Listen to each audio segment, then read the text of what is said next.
আপনারা হয়তো জীবনে সাফল্য খোঁজার রাস্তায় এখনো দৌড়ে চলেছেন, অর্থ প্রাচুর্যকে কাছে আনার জন্যে অবিরাম পরিশ্রম করে চলেছেন, কিন্তু হাজার চেষ্টা করার পরেও আপনারা ব্যর্থ হচ্ছেন।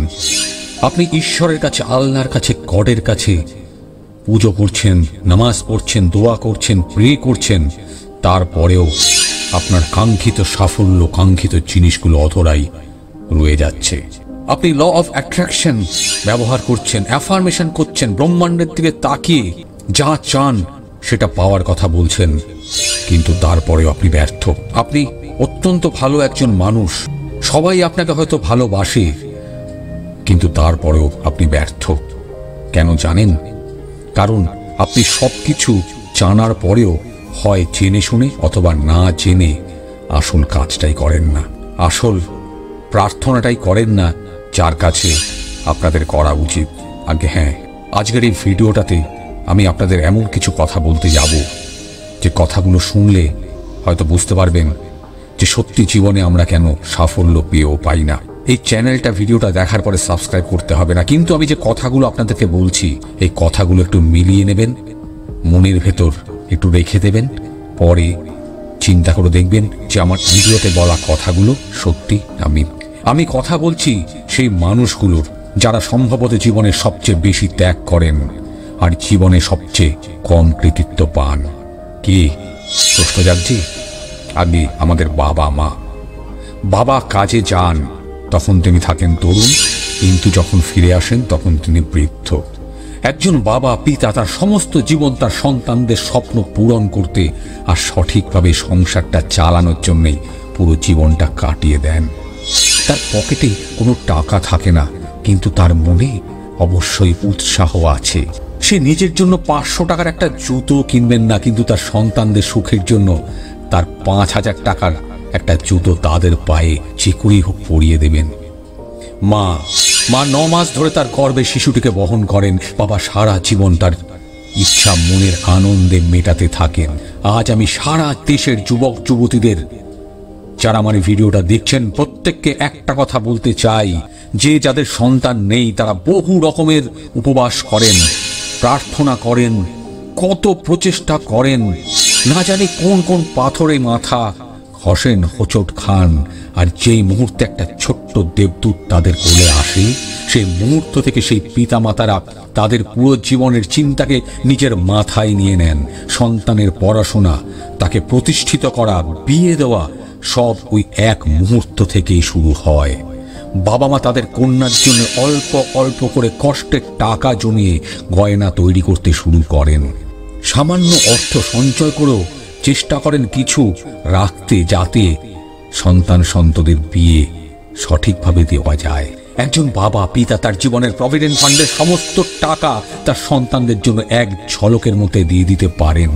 বাবা মায়েরা তাদের সন্তানের স্বার্থে যে কোনো মাত্রায় যেতে প্রতি মুহূর্তে প্রস্তুত।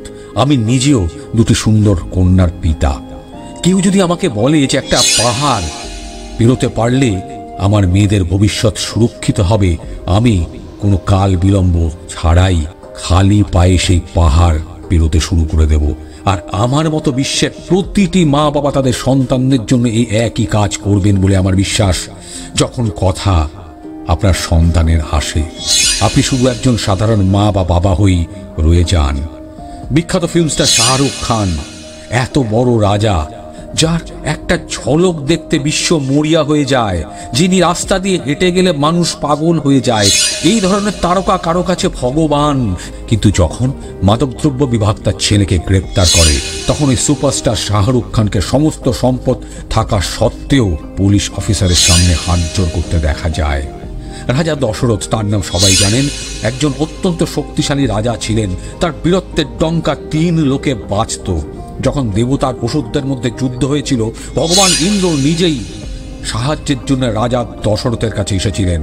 ওষুধদের সেনাবাহিনী রাজা দশরথের নামে কেঁপেছিল, আর সেই রাজা দশরথই তার পুত্র রামের চলে যাওয়ার সাথে সাথে নিজের জীবন ত্যাগ করেন। এত বড় বীর রাজাও পুত্রমোহ ত্যাগ করতে পারেননি। বাবা হওয়াটা, মা হওয়াটা এতটাই কঠিন। মহারাজা দশরথ বা শাহরুখ খান বা না জানে আরো কত মানুষ, কত পিতা মাতা, পুরো বিশ্বের সামনে অন্য কিছু, কিন্তু যখন তাদের সন্তানদের কথা আসে তখন প্রত্যেকের মধ্যেই তাদের ব্যক্তিত্বের একটা অন্য রূপ দেখতে পাওয়া যায়। বাবা মা হওয়া এতটাই কঠিন। শুধু বাবারাই নয়, মায়ের ধার তো মৃত্যু দিয়েও শোধ করা যায় না। যখন শিশুটি অসুস্থ হয় তখন মা ঘুমোতে পারেন না। মা খুব অদ্ভুত। সে শিশুটির কান্নার আওয়াজ শুনেই বুঝতে পারে যে বাচ্চাটার খিদে পেয়েছে অথবা পেটে ব্যথা, কারণ শিশুটি তো বোঝাতে পারে না। প্রসব এই পৃথিবীর সবচেয়ে বড় ব্যথা, যা প্রতিটি মা হাসি মুখে সহ্য করেন যাতে একটা নতুন জীবন এই পৃথিবীতে আসতে পারে। মনে রাখবেন, এই পৃথিবী কেবল একটাই নিঃস্বার্থ সম্পর্ক রয়েছে, তা হলো বাবা মায়ের সাথে সন্তানের সম্পর্ক। তাদের একটাই স্বার্থ থাকে যে যাতে তাদের সন্তানরা সফল হয়, এছাড়া তাদের আর কোনো স্বার্থ থাকে না। আজকের প্রজন্মকে আমি এই কথাই বলতে চাই, আপনারা মন্দিরে যান, মসজিদে যান, গির্জায় যান, ল অফ অ্যাট্রাকশন করেন, অ্যাফার্মেশন করেন, কিন্তু সবার আগে জানবেন এই সমস্ত কিছু করতে পারছেন ওই দুটো মানুষের জন্য যারা আপনাকে এই পৃথিবীতে এনেছিল। তারা যদি না আনতেন তাহলে আপনি কোথায় থাকতেন বা পৃথিবীর আলো কিভাবে দেখতেন? কাজেই আপনাদের প্রত্যেকের কাছে আমার হাত জোর করে অনুরোধ, বাবা মাদের যত্ন নেবেন, বয়স্ক বাবা মাদের কষ্ট দেবেন না। শুধু মাথায় রাখবেন, তারা হলো সবচেয়ে বড় ভগবান, ঈশ্বর, আল্লাহর। তাদের উপরে এই ব্রহ্মাণ্ডে আর কেউ নেই। ভালো থাকবেন, ভালো রাখবেন।